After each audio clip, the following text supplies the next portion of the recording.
I'm Eric Loy, and welcome to Eric Loy Interviews.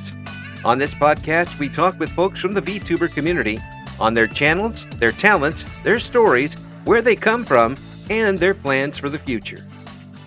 We welcome to the interview Dee Daniels, also known as Dee Dee 50. Hi.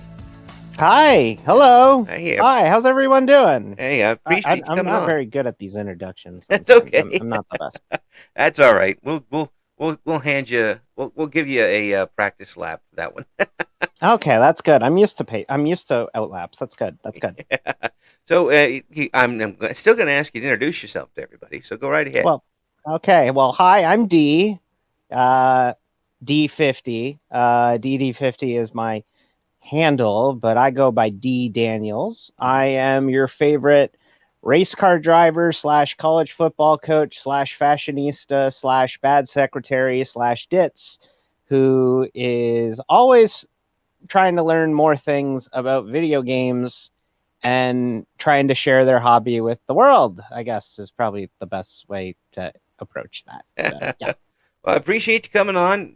College football is dear to my heart.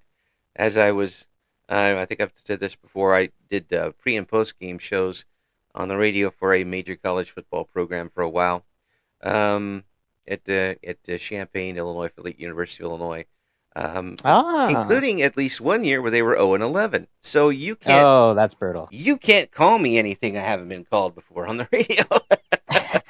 Well, we have a dynasty every Monday where we play College Football 25 because, they just re-released the video game, which is huge. And we've actually revived the University of Chicago, their infamous college football program. And it gets intense. Like, there are people that, plan their weeks to watch us play video game football. It's pretty amazing. Yeah. Especially, well, let's face it, Chicago hasn't had a lot to be fun with football this year. Oh, they in general, every sport. I mean, the White Sox lost the most games in Major League Baseball history, and still, it's not good. They still didn't manage to get the worst percentage record. They failed at failing, which is just so White Sox of them. Oh, the Southsiders. Well, I'm also a Packer fan, so I'm not totally happy with the way the season ended, but at least one of those teams made the playoffs. There you go. You got that at least. Yeah. And I'm not going to hold it against you, me being a giant Philadelphia Eagles fan. So, no, that's okay. No, I'm good with the Eagles. I'm good with the Eagles. We play Sunday, so we watched a lot of Eagles back in the day because, I'm a very old person. We used to only get 2 football games a week on the weekends to watch, and if it wasn't the Bears playing, it was the St. Louis Cardinals football team. All right, yep. And it seemed like every weekend they were playing the Eagles.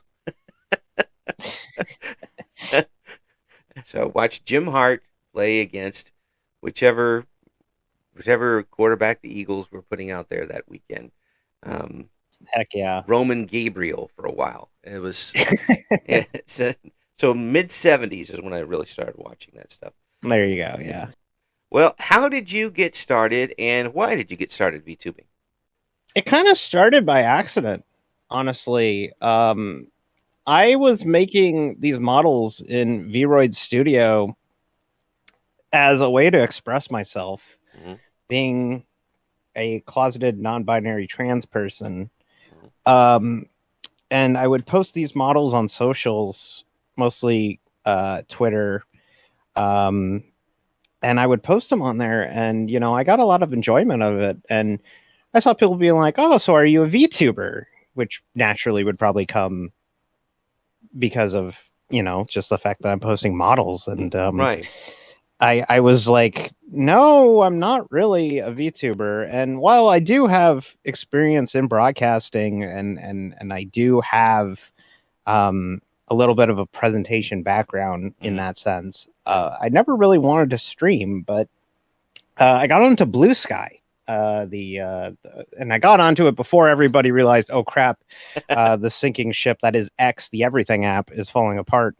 And I was on there, and I was like, can you be a VTuber without streaming, and people were like, well, you could be a V-tweeter, which I've never heard that term before in my life. And I was like, man, I don't know. So I started researching how to animate the model, like how to make it work with a webcam. And I had a webcam laying around that I stole from an old job for a job interview like 6 years ago.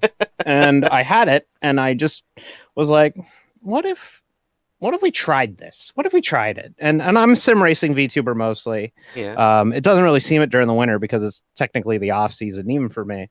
But we were doing our big first race of the year. It's called the Roar before the 24, before the Daytona 24 hour. Yep.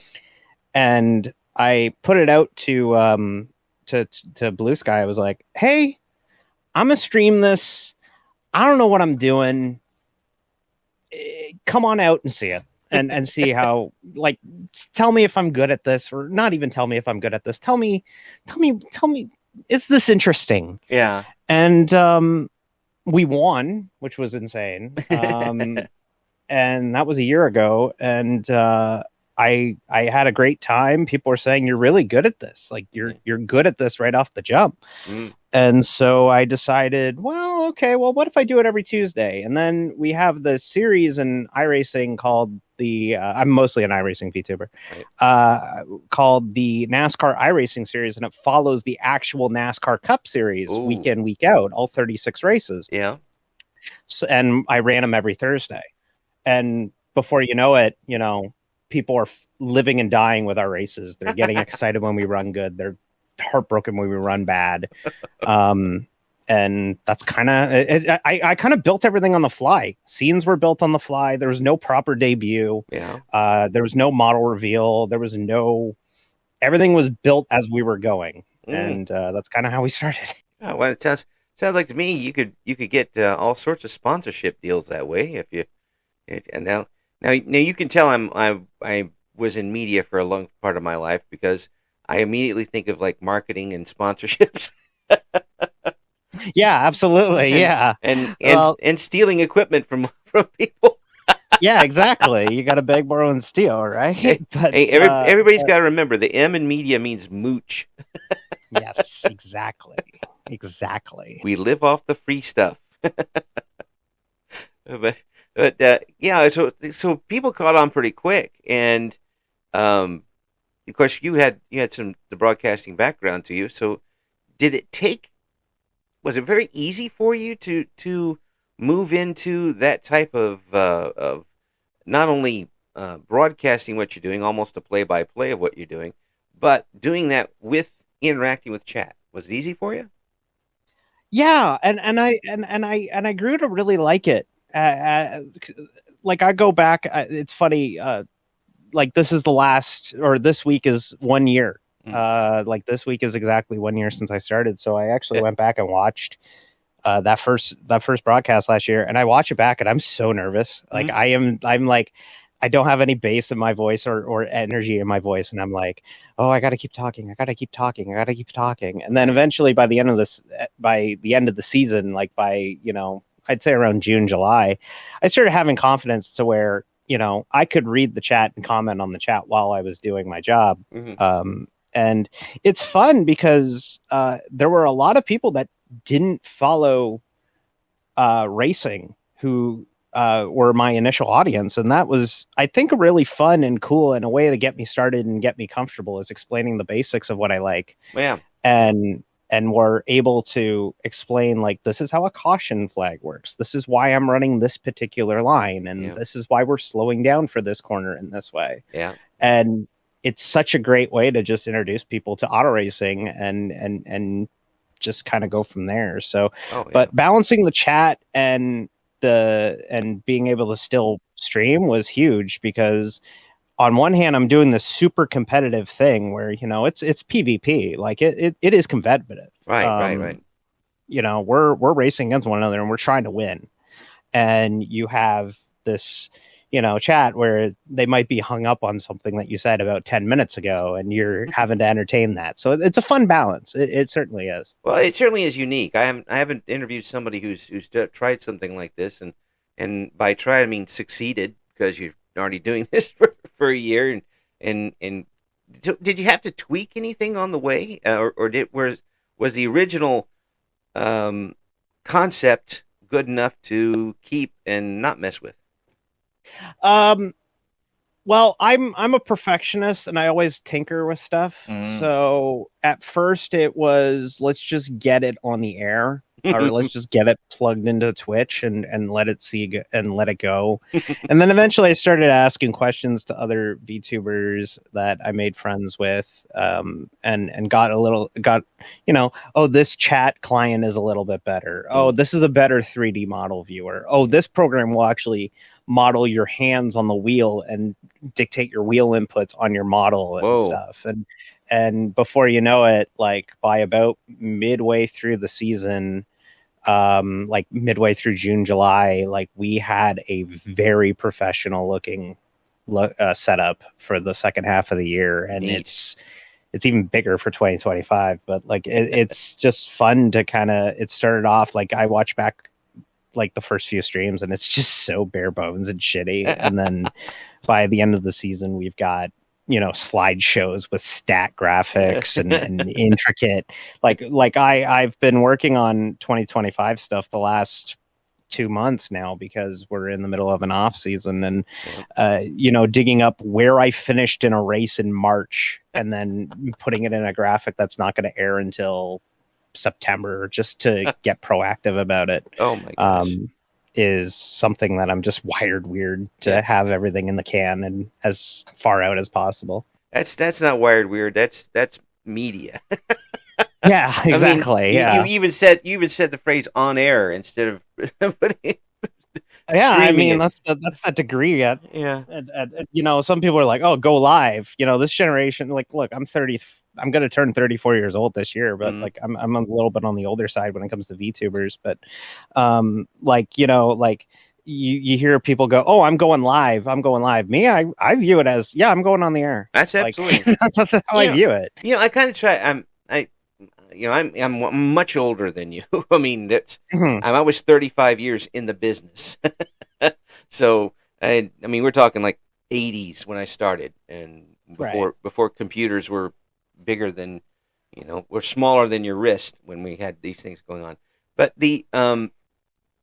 I think that there is a bit of a parallel to draw with VTubers trying to reach an audience, and radio and television stations trying to do the same back in the day.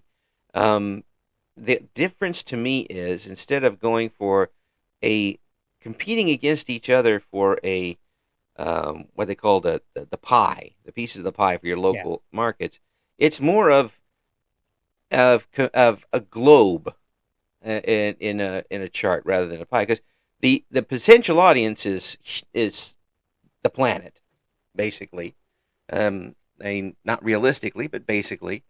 And you're not really competing against somebody else for the most part. In radio, we would we'd throw tacks under people's tires sometimes. Not me, but some people did, to get ahead in the game. But there is marketing to be done if you really want to be successful at it, and I think there is a parallel there.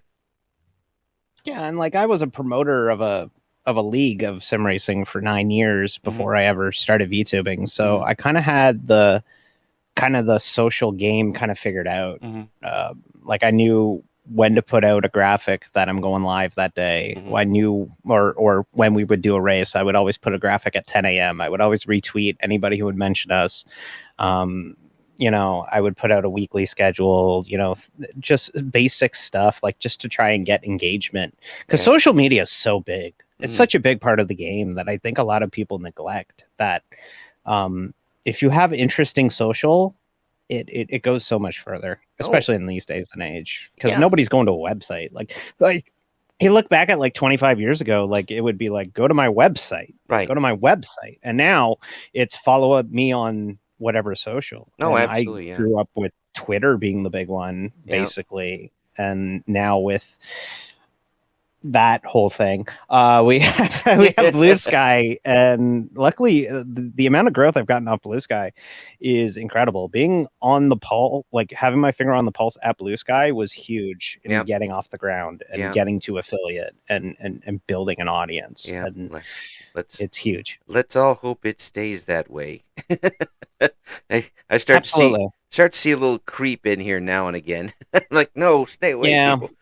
I'm seeing the bots a little bit more. I'm Yeah, like, hey, yeah, get this figured out. yeah. This is not part of my algorithm. You know No, what I'm no, saying? no, no. Stay away from me, please. Exactly. I don't mind art. I don't need to buy the art. I'm not a streamer, okay?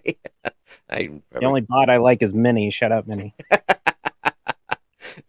the the racing part of it. Have you always been a race fan? Oh, absolutely, my whole life. Mm, There's a lot of reality. You know, I think back to this saying that I hear about pro wrestling mm, and pro wrestlers is, you know, their real personality is just turned up to 11. yeah, It was always the saying that they would say about this. You know, my VTuber is very grounded in reality. You know, you see these people that are VTubers and they're like, I'm a cat, or yeah, I'm a broom, or you know, yeah, you end up with these crazy off the wall VTubers. Me, it's just a person. They're yeah. from Texas. Mm, They're just a nepo baby brat who, you know, I view Dee kind of like as like I view her as like a different character sometimes mm, when I'm having casual conversations like this or off stream. You know, I'll very much mention Dee as in the third person. right. It's almost like a character I play, but the fandom is real. Like, Mm, I grew up going to the local dirt track around me for years. I would not miss a NASCAR race every week. yeah. I'm still a NASCAR fan to this day. I resent the F1 boom, to be honest with you. Yeah. I've been a NASCAR fan my whole life. I went to races. I finally got back to a race last year. Ooh. I was able to go to Watkins Glen for the first time since COVID. Oh my.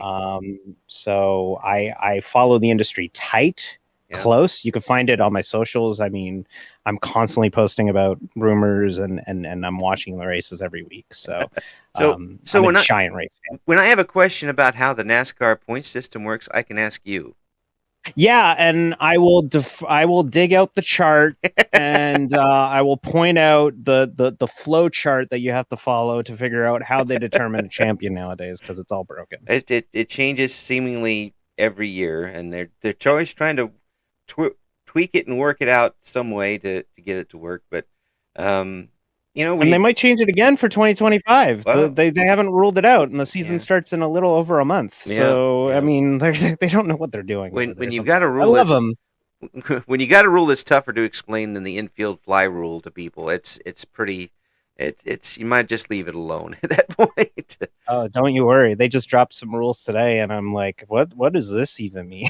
So Yeah, but I grew up with the Wide World of Sports, ABC Wide World of Sports, and the occasional NASCAR race showing up, but those those names were, those are the legends of racing. oh yeah. Your Richard Petty's and AJ Foyt was racing anything that had a wheel on it at that point.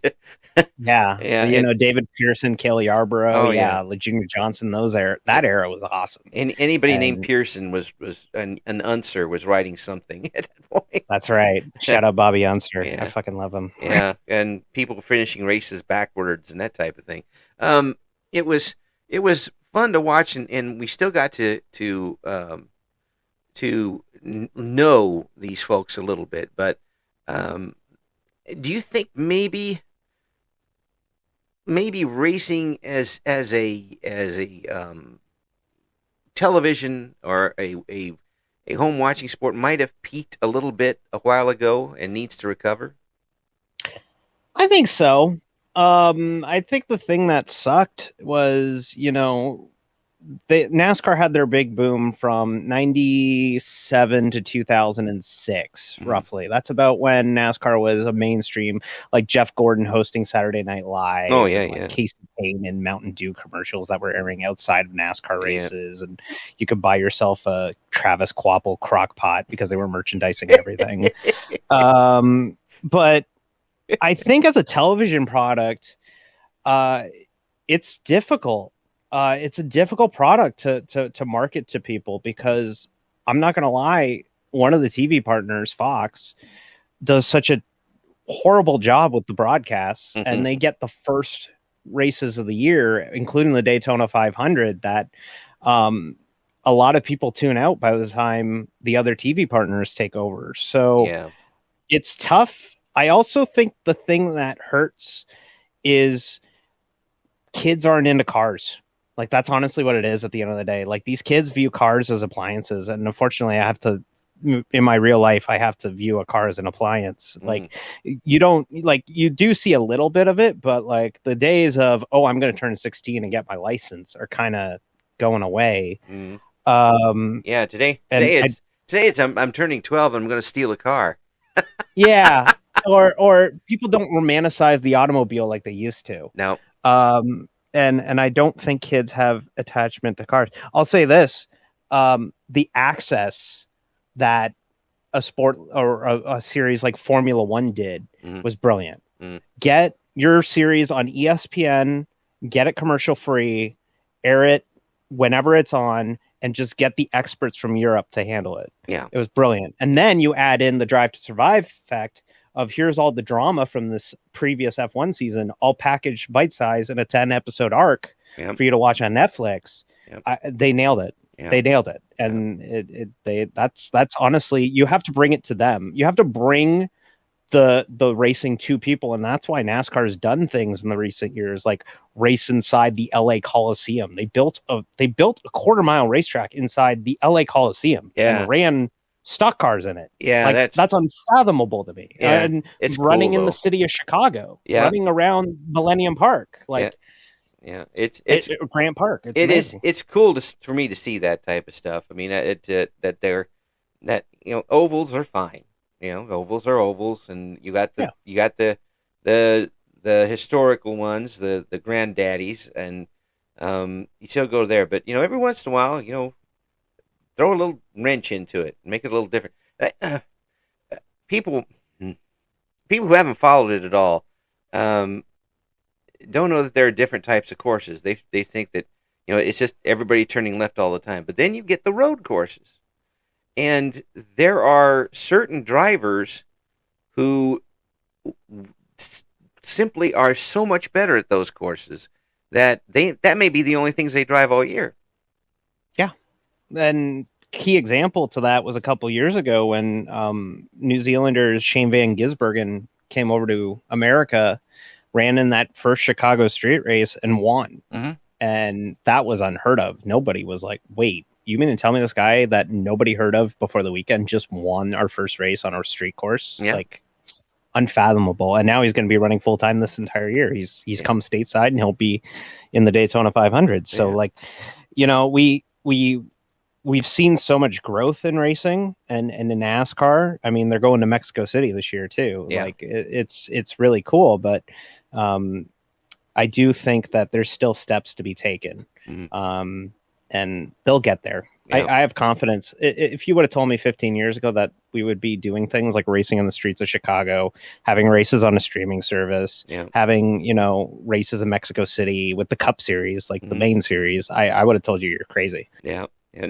Now, are you one of the race fans who will get mad if somebody mentions a IndyCar driver, exclusive IndyCar driver, and asks if they're going to be in Daytona? Absolutely not.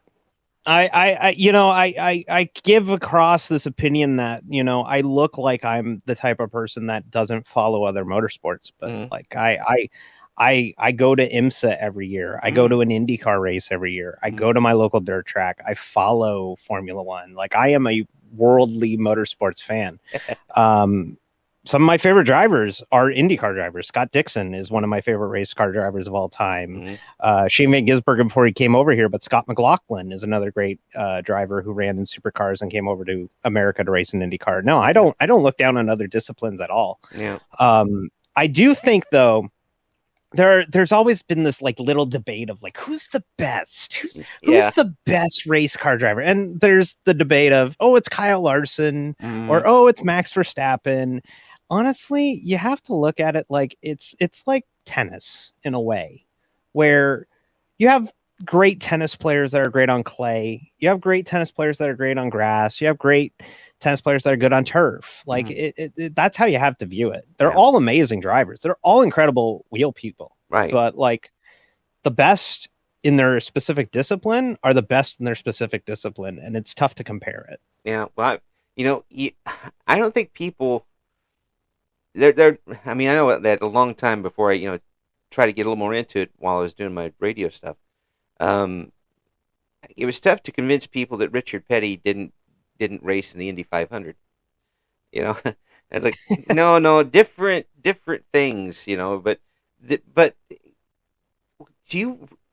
I got to ask you, do you really enjoy Formula One? No, I don't. Okay, I don't. I have to follow it because it's such a monster. Yeah, and it's in the peripheral. But at best. I'm a casual Formula One fan. Yeah. Like I know the teams and drivers and I know what's happening, yeah. But like if you're telling me, I'm going to wake up at 3 a.m. to watch Suzuka qualifying, I'm not. Like I'm just not.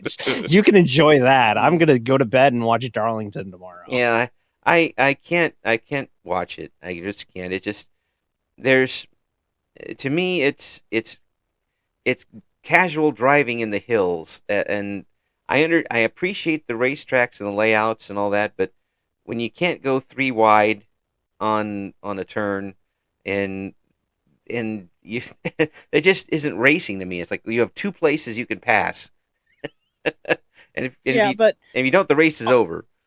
I'll tell you what though, their actual racing product has gotten better. Mm-hmm. It's gotten a lot better. They have new regulations. The cars can actually work. Like they actually work better behind another car with aerodynamics and everything. But like, man, I'm going to watch IndyCar at like a place like Mid Ohio before I'm going to watch an F1 race at like Silverstone. So. Oh yeah. And but IndyCar kind of looks a little bit like Formula One sometimes. It's really difficult. So quick story. I took somebody who had never been to a race before. I took him to the Honda Indy Toronto, which is an IndyCar race around the streets of Toronto. Yeah. And I'm like, yeah, so this is this car, and this is this car, and this is this kind of car. And he's like, these all look the same to me. And I'm like, oh God, how am I going to explain this? It was rough. all of your internal organs shriveled up at that point. Like, no. I was like, no, this is the good. We need to be in the grandstand for this. This is the one. Like this is the good one. Yeah, it's tough to explain. I mean, but folks folks like yourself, when they get hooked into racing, I know people. I worked for somebody in radio who knew everything there was to know about the Indy 500. They tell you who finished 8th in the year after they started back up after the war. I love that. They knew everything there was involved in it. People who are in it are in it. Oh yeah. Like we're crazy. Like we're all crazy. I mean, we were talking about people that will, drive 700 miles to watch a 400-mile race. We're crazy. Yeah. But that's just how we're wired. Yeah. I mean, during the summer, especially where I'm at, where, we have such a short summer compared to, other people. Every weekend, if it's not raining, I'm at a racetrack. If it's a local track, if it's, a big league track, I'm trying to get to some sort of auto race every weekend. That's cool. That's excellent. And it's great that you're able to bring that to VTubing and basically you built with the weekly race, you built your own league, really. Yeah. And it's your own people follow you every week, and they're keeping up with you, and it's when you look back at it now after a year, are you surprised it went so well? I mean, you got to be pleased, obviously, but are you surprised it went so well? Yeah, I honestly was. I had never ran so I've been doing sim racing, what we do, where it's like, you got a wheel and pedals and the Yeah, whole kit and caboodle. right. Kit and caboodle. Did I really just like, anyways? But We are I've getting been old doing up that. here. Yeah, hey, it's happening. I've been doing that for 20 years. Mm, Like, I've been doing it since I was a teenager. yeah. But the one thing was I had never done all 36 races of a NASCAR schedule. Oh, So that was part of the drive to me getting into VTubing, was like, I want to do this, and I want someone to hold me accountable so that I do this. oh. So I started streaming it, and by the end of the season, I won the season finale, which was great because that was a great crescendo to the year. Yeah. Because I went the entire season without winning, and we had like 3 chances to win. And I think back to Richmond in August. I'm getting way in the weeds, but we ran Richmond in August, and we had the fastest car, and we had tires at the end, and we got wrecked with 3 to go. Oh. Like just brutal, and we were going to win that race, and then. Michigan, we were going to win, and we got a speeding penalty. We qualified on the pull-up Bristol, and we jumped the initial start, and we went 5 laps down and didn't do anything after that. Man. And then Phoenix comes around. We get a key caution. We come in, get tires. We're the first one on tires, and we get a 50-lap green flag run to the end, and we just drive away from the field and just take care of business and win. And it was surprising how. It was surprising in twofold. One, I was surprised at how well I did. I finished 200th in iRacing's fixed NIS series, the NASCAR iRacing series, right? Which was amazing. I finished 28th in my division, which was very surprising to me because I was fully expecting to be in the top 50.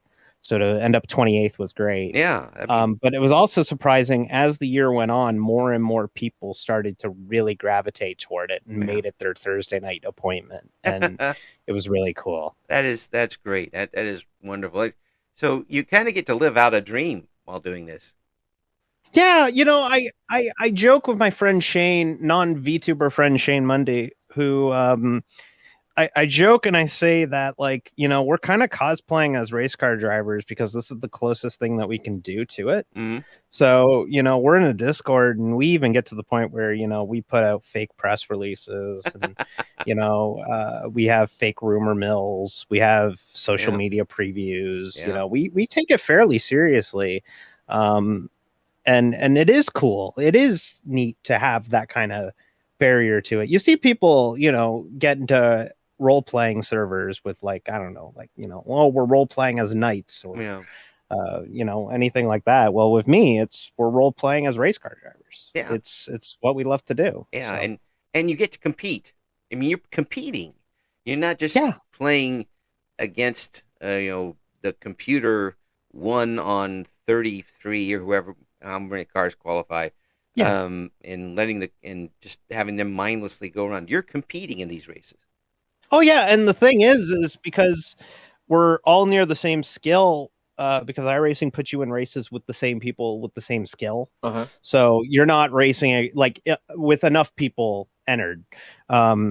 We end up in the same skill. There's some times where there's not enough people entered and you just get your butt kicked by somebody who's amazing. And you're just like, well, that could have went better. Yeah. But when we do these Thursday night races, you run into the same people week in, week out. Mm-hmm. And that does mean that you do end up with people that you like to race against and will give you a lot of space, and you trust them. Mm-hmm. And then you end up with people that will drive you very aggressively and will use their bumpers and try and move you out of the way, and then you have to remember that name, and then you usually give them a receipt like 3-4 races later. So the mental Rolodex is long. A racer remembers a lot, and not just in I always joke and I say, sim racing, the cars are fake but the competition's real. Yeah. And it's very true in this, where it's not like esports, like a Call of Duty or Valorant or whatever these kids are playing now, RuneScape. I don't know. Yeah. And they it's like, they get through a round and they're like, okay, I forget about it. Yeah. Like with racing, like you wreck my car and I'm done for the week. I'm going to remember it for 6 days. Yeah. And if we end up in the same split, as we call it, the next week, I will race you differently. Yeah. Right on the bumper, baby. Exactly. I don't like to race dirty. That's a big thing. A lot of people might look at me, and I've had it happen before where people will be in my Twitch chat going, oh, wreck him. Oh, you should get into him. Wreck him. And I'm like, that's not how I race, but I will make it pay. I will make him pay when it matters. Yeah. And I usually do. It's just, a little bump here. Yeah. It's a little bump, but sometimes it'll be you shove them into the corner a little. This get way inside baseball, but you shove them into the corner a little bit harder so that they can't slow up as much, and they have to get on the brake, and they run a higher line, and that opens the bottom for you to just go around them and just be like, guess you shouldn't have ran into me at Phoenix. Yeah. There's a reason why they call it trading paint, because that's exactly what happens. Yes. That's really cool. I'm happy to have met you here and talk about this a lot, because this is I think, to me, one of the most inventive things that this medium can do, and it not only provides you a chance to fulfill what was probably is a lifelong dream of competing as a driver, even though you're sitting at a computer or console, but you still get to interact with people, and you get to have that creative outlet as well. It's absolutely wonderful. I'm glad it's going so well for you. Yeah, it's been great. And the cool thing too is, like, now that we're into the off season, it's been fun because we've been able to explore me as a casual VTuber, where I'm not doing competition. And, I've got this college football 25 dynasty that we do on Mondays. And I have this series called Sports with a question mark at the end of it, where I play old PS2 sports games. The more obscure, the better. Oh, I got to tell you, one game I loved on the PS2 was NCAA college baseball. Oh, the college, when they lost the MLB license. Yes. I loved that game. I played as the University of Illinois, and I was pretty good at it by the time I was done. But that was just so much fun. The recruiting and everything, I enjoyed it too much. Yeah, like I remember those games because they actually had to create a ballpark, and they had suspiciously all the dimensions to the Major League Baseball parks in it. Yeah. Suspiciously. Yeah. But the college one was really cool. Because you ended up losing players to draft or transfer or that type of thing, and you still had to recruit players who were going to be drafted. In the meantime, you've got a 3-game weekend against Army that you got to go play baseball against. Yeah, it was just a lot of fun. But I tell you, it's been an absolute lot of fun talking with you in getting this going. And when you get the big events, when the season starts up again, let's do this again, okay?